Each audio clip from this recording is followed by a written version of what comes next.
नमस्कार दोस्तों, स्वागत करता हूं एक बार फिर आपके अपने चैनल BIIC में। और मैं अमित कुमार सोनी सभी व्यूअर्स का एक बार फिर लेटेस्ट अपडेट और नई जानकारी के साथ चैनल पर हार्दिक अभिनंदन करता हूं, बहुत बहुत स्वागत करता हूं। दोस्तों, अभी तक सब्सक्राइब नहीं किया है, चैनल पर नए हैं, फर्स्ट व्यूअर्स हैं, तो चैनल को सब्सक्राइब जरूर करते चलें, शेयर भी करें वीडियो को, और यदि वीडियो पसंद आता है तो लाइक भी करते चलें। दोस्तों, मध्य प्रदेश में चयनित शिक्षक अभ्यर्थी, चाहे वह वर्ग 1 के हों या 2 के हों, इस समय अत्यंत ही मानसिक पीड़ा से गुजर रहे हैं।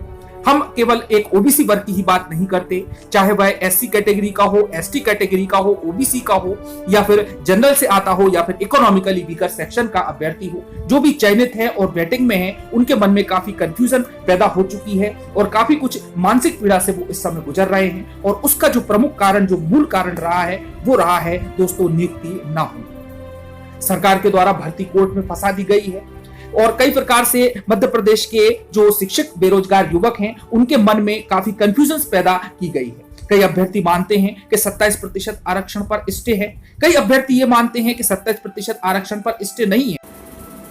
अब दोस्तों, रामेश्वर सिंह ठाकुर, जो कि ओबीसी वेलफेयर एसोसिएशन से जुड़े हुए हैं और काफी समय से ओबीसी 27% आरक्षण के केस को डील कर माने, और उन्होंने जिस प्रकार से अपने अभिमत दिए हैं, अपने लेटर हेड पर लिखा है, तो उनके अनुसार 27% आरक्षण पर कोई भी स्टे कोर्ट के द्वारा नहीं लगाया गया है और 13% होल्ड करने में पूरा का पूरा हाथ गवर्नमेंट का है और महाधिवक्ता का है। और इस प्रकार जो महाधिवक्ता है पुरुषेंद्र कौरव, उनको बदलने की बात भी उन्होंने अपने लेटर हेड पर कही है, अपने एक अभिमत में प्रस्तुत की है, और साथ ही मुख्यमंत्री शिवराज सिंह चौहान को पत्र भी उनके द्वारा लिखा गया है।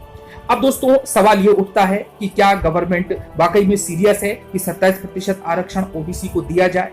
और जैसा कि मैंने आप लोगों को पहले भी वीडियो में बताया था कि दिल्ली के लिए निकल चुके हैं शिवराज सिंह जी, और वहां पर बड़े बड़े एडवोकेट से बात मुलाकात करेंगे, उनका मत लेंगे, उनका अभिमत जानेंगे, और उसके हिसाब से ही कानूनी कार्रवाई आगे की जाएगी। साथ में ही उन्होंने एक बहुत बड़ी टीम भी तैयार की है, जिसमें कि नए नए वकीलों को शामिल किया गया है, और एक्सपीरियंस्ड वकीलों के साथ में, एडवोकेट के साथ में 1 सितंबर के केस को लड़ने की जबरदस्त तैयारी है। तो आइए दोस्तों, जानते हैं कि गवर्नमेंट का जो है कितना सच है, कितना झूठ है, और कौन कितने पानी में है, इस न्यूज के माध्यम से।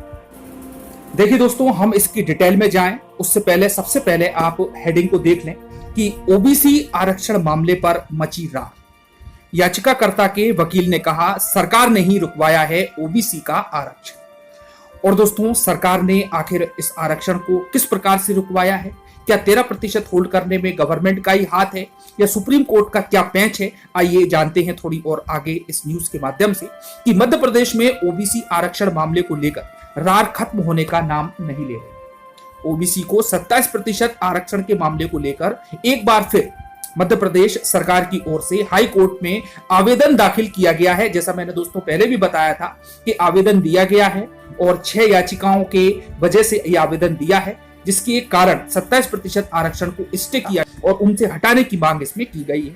सरकार ने हाई कोर्ट में यह कहते हुए आवेदन दाखिल किया कि ओबीसी के 27% आरक्षण पर लगे स्टे को हटाया जाए। अब मामले में 1 सितंबर को सुनवाई होना है, और हम जानते हैं दोस्तों कि 1 सितंबर को अलग अलग वकील जो गवर्नमेंट ने हायर किए हैं, उनके द्वारा ये केस लड़ा जाएगा।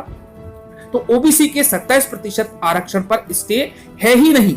अब ऐसा क्यों?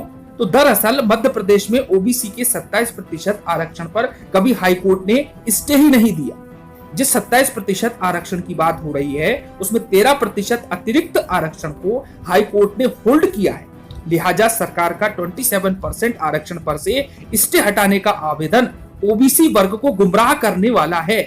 सरकार को आवेदन 27% भर्ती करने की मांग को लेकर देना चाहिए था, लेकिन सरकार 27% पर स्टे हटाने की बात कर रही है।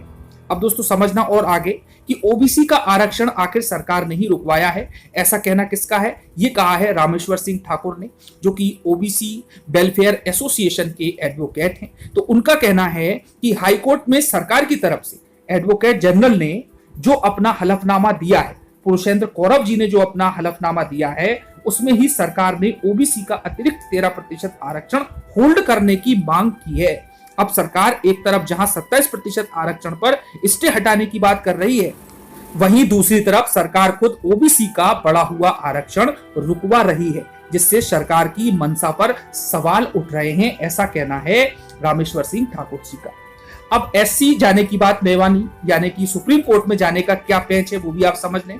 इसमें उनका कहना है कि सरकार जिस ओबीसी आरक्षण को लेकर सुप्रीम कोर्ट जाने की बात कर रही है वह सरासर बेईमानी है। एक तरफ सरकार पर आरोप लगे हैं कि सरकार के एडवोकेट जनरल ने ही मध्य प्रदेश हाईकोर्ट में ओबीसी का अतिरिक्त 13% आरक्षण होल्ड करवाया है, जिसमें बाकायदा सरकार का हलफनामा भी लगा है। वहीं सरकार दूसरी तरफ ये भी कह रही है कि भाई जरूरत पड़ी तो पिछड़ा वर्ग को 27% आरक्षण दिलाने के लिए सुप्रीम कोर्ट जाएगी। ऐसे में सवाल उठना लाजमी है कि जब खुद मध्य प्रदेश सरकार ने हाई कोर्ट में ही ओबीसी का 13% जो आरक्षण है बढ़ा हुआ 27 से, क्योंकि 14% पर मान्य किया है और 13% को उन्होंने होल्ड पर रखने के निर्देश गवर्नमेंट को दिए हैं, और ये जो अतिरिक्त आरक्षण है इसको सरकार ने होल्ड करवाया, तो फिर सरकार किस मुंह से सुप्रीम कोर्ट जाने की बात कह रही है? तो क्या ये ओबीसी वर्ग को बरगलाना नहीं हुआ?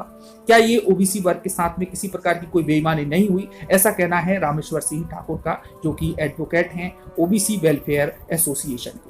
तो दोस्तों कंडीशन ये है कि अभी तक सभी लोग कंफ्यूजन में हैं। जैसा मैंने बताया कि कई लोग 27% स्टे को सही मानते हैं और कई लोग इसको गलत मानते हैं। अब आगे जो भी कंडीशन होगी वह 1 सितंबर को, यदि ये रिजल्ट फाइनल आ जाता है, डेट आगे की नहीं दी जाती, तो निश्चित रूप से सभी जो भी कंफ्यूजन्स हैं और सामने जो धुंधलापन है वह साफ हो जाएगा, स्थिति क्लियर हो जाएगी और सभी की स्थिति के क्लियर होने के बाद में गवर्नमेंट में फ्री होगी कि वह भर्ती या तो ओबीसी के 14% आरक्षण पर कर सके या फिर 27% ही लागू करे। अब दोस्तों जो भी क्रिस्टल क्लियर आएगा वह केवल रिजल्ट ही बताएगा हाईकोर्ट का कि 1 सितंबर को क्या कंडीशन बनने वाली है। और दोस्तों जो भी कंडीशन होगी सभी के सामने होगी और हम नई जानकारी के साथ में फिर से उपस्थित होंगे। चैनल को सब्सक्राइब जरूर कर लें। सब धन्यवाद। जय हिंद।